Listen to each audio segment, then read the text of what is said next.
Ever wondered if there's a secret code hidden within all human languages, from English to Mandarin, Swahili to Japanese? We speak thousands of different tongues, but are they all completely unique? Or do they share some fundamental DNA? Well, a groundbreaking new study might just have the answer. For decades, linguists have talked about linguistic universals, grammatical patterns they believed existed in every single language on Earth. It's a fascinating idea, suggesting that all human brains are wired for language in a similar way, but proving it across thousands of years of evolution and countless cultures is a huge challenge. Now, an international team of researchers decided to put these ideas to the ultimate test.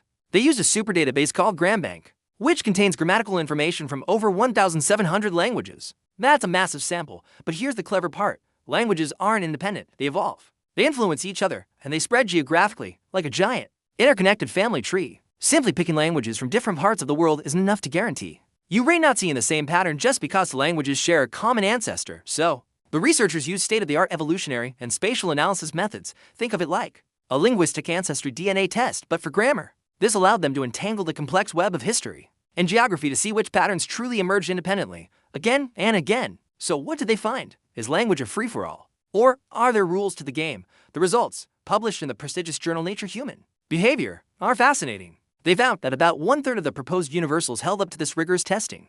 This means that certain grammatical solutions have been reinvented multiple times, all over the world, in completely unrelated languages. So, what kind of patterns are we talking about? A lot of it has to do with word order. For example, whether a language typically places the verb before the object, like in I eat apples, or after it, as in I apples eat. Other patterns involved how different parts of a sentence, like the subject and verb, have to agree with each other. The study's lead authors, Amory Verkerk and Russell Gray, said this shows that while languages are incredibly diverse, they don't just evolve randomly. There seem to be deep-rooted constraints, a kind of preferred pathway for how humans structure communication. It's like there are certain grammatical recipes that just work better for our brains. As one of the authors put it, they could have presented this as a glass-half-empty story, focusing on the 2/3 of universals that didn't hold up. But they chose the glass-half-full perspective. The fact that any of these patterns can withstand such intense scrutiny is a huge deal. It gives us a much clearer picture of the enduring constraints that shape human language. This research narrows down the search for the cognitive and communicative building blocks of language. It is a major step forward in understanding one of the most fundamental things